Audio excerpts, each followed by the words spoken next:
My next guest is Nimrod Cohen, who's a venture partner at Plus Ventures, the first Israeli multi-vehicle early-stage investment firm specializing in fast-growth technology and media ventures. Nimrod has 10 years' experience in startups and technology investments. He believes in the important role that investors play in supporting and instilling confidence in the startup community. Apart from capital contribution, the exchange of knowledge is vital in increasing the odds of success. The mission of Plus Ventures is to help great entrepreneurs create great companies. With that said, please help me in welcoming my next guest, Nimrod Cohen. Hello, hello. Hi, hello. I'd like to start out first by wishing you Yom Holedet Sameach, happy birthday today. Thank you, wow. You know, I was so excited that you arranged this event only to celebrate my birthday. Thank you.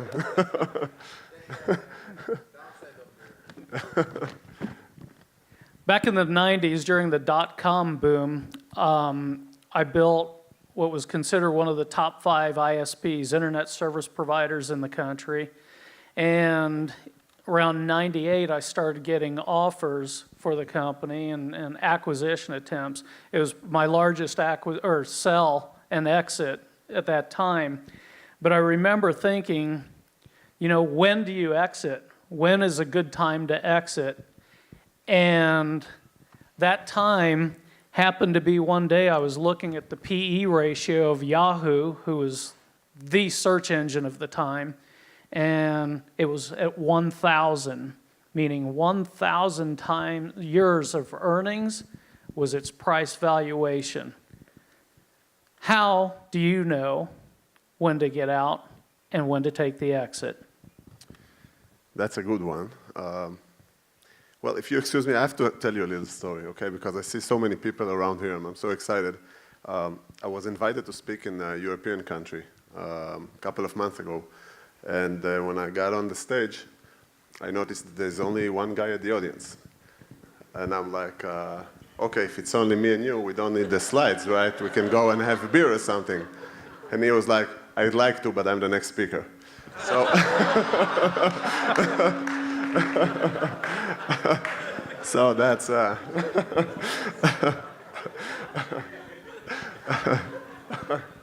yeah, so great to see all of you here. Well, I'll try to be more serious now. I think it's all about risk management.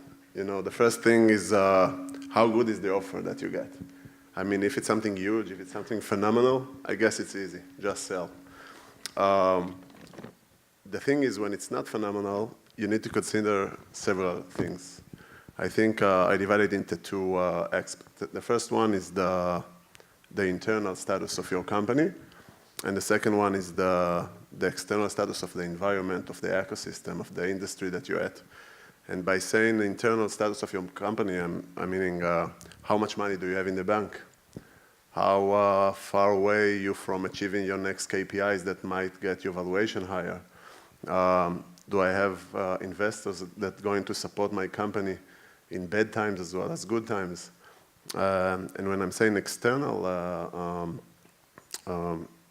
aspect, I mean, you know, it's all about trends and momentums, right? So if right now, my company is in the field of, I don't know, cyber, for example, and the trend began like 5 years ago, and it doesn't exist like 5 years ago, and it might not exist in 2 years, so I need to take that into consideration. I mean, if it's like the end of the trend, the end of the momentum, or it's like just the beginning of it, what is the valuation of companies in my field, if it sounds like a fair deal, if it sounds underrated.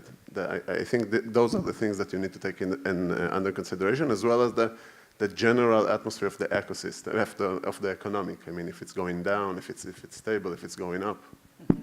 Excellent advice. You told me earlier you manage a portfolio of tech companies, and some of those have had exits. Can you tell me a story about one of those exits? Well, I'll tell you a story. It's only between the 2 of us, right? No one, of course. Yeah, nobody else is here. So I can talk about numbers. I mean, that was a tough one. I'll be happy to I'm not sure if we did right, but I'll be happy to share it. We are an early stage investors, okay? Usually we're the first investors where the valuation is very low and the risk is extremely high. So we invested in a company called Meerkat. I'm not sure if you're familiar with. We were the first investor. The valuation was like $800,000, very low valuation because they came with just an idea and it's a very risky. It's a B2C and it's kind of crazy. So they did pretty well. They did their round A, and after 2 years or so, there was great buzz around them at the Silicon Valley, and they were doing a round of $15 million, and the valuation was about 70 times the valuation that we invested in. And it was oversubscription, and everyone wanted to get in, and they asked us to sell our shares. Now, that's a tough one, right? I mean, what do you guys think we needed to do? To share? To stay? Let's poll the audience. Yeah, I mean. What would you do? Raise your hand. And I give you some more information, okay? It's the type of company that it's 1 or 0, okay? If it's booming, it's $1 billion company, and if not, it's nothing. It's a B2C game. It's $1 billion or nothing. We invested, the valuation was less than 1 million. After 2 years, the valuation was 70 times or 65 times the valuation we invested. What should we do? Sell. Raise your hand if you'd sell the company, take the money, and go. Okay, how many would hold on and ride it out? There are people that raise their hand twice. I mean, you see? You see? What did you do? Actually, we raised our hand twice because we sold half. Somebody in the front row said that. So I think that's an example of not a clear-cut situation. And honestly, most of our lives as investors is not a clear-cut situation. I mean, the clear-cut situations are like, I don't know, just once in a while. Most of the times, it's tough decisions. How are we doing time-wise? Died. No, I'm kidding. Actually, they were head-to-head with Periscope that Twitter decided to acquire in a nice deal. And they will keep going for a while. They still have enough money, and actually, it's them. We're just trying not to disturb them. They're good guys. They decide to use the money and to think of another direction, and I'm sure you're going to hear about the new direction soon because they are like, actually, the reason that we invested in a B2C company in the early stage, that's like crazy. That's like, I don't know, that it wasn't playing poker, okay? It's because of the team. They are great, and they're thinking outside the box, and then they're going to do it again. Nimrod, Israel has more NASDAQ-listed companies than any other country outside the U.S., more than all of Europe, India, Japan, and China combined. How does the country the size of New Jersey end up with the second highest concentration of startups in the world? And what can we learn from Israel's global success? It's because we're Jewish.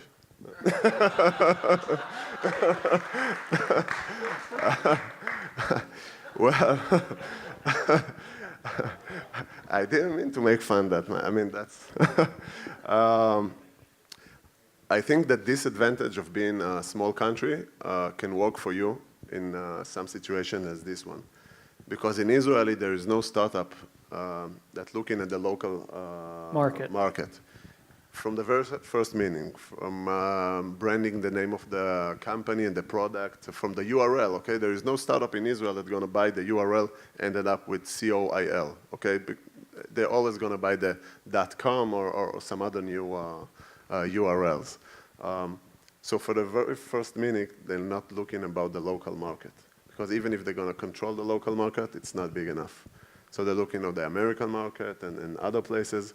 So if they're doing good, it's big time. And other places around the world that I travel and I'm talking to entrepreneurs, they look at the local market and they're like, that's fair enough. I mean, think about Germany or France. I mean, if they're doing good there, it's like they can make some decent money. And the thing is that if you're looking at the local market and you brand your product and company for the local market, and after 3 or 4 years that you control your local market, you want to go globally, it's very hard. it's very hard because sometimes the product is different, the UI is different, the people are different. It's very hard after you focus on your local market to expand to the international market. And I think that's one of the reasons why Israel is a small country, but they look globally. So I think that's just one of the reasons. I mean, there are many reasons. It started from the army. It started from, I think, that what we learn and how we grow up is like we have to be innovative. We just have to be innovative. If you won't be innovative, we'll probably die, okay? And we can't miss. We can't do our best and, okay, that's okay. We just can't miss. This is how we grow up. This is how they teach us. Just can't miss. So that and the special units that we have in the army and the academic and the support of the government and some other stuff like, you know, in Israel, if you work for the government or for Microsoft, your friends and family are going to tell you, you're wasting your time. Why don't you create your own company? And in most other places in the world, if you work for the government or for Microsoft and you're going to leave your job and start a startup, your father going to kill you. It's the Jewish guilt. Exactly. I think we're out of time. Thank you very much. Happy birthday. Thank you very much. Thank you all.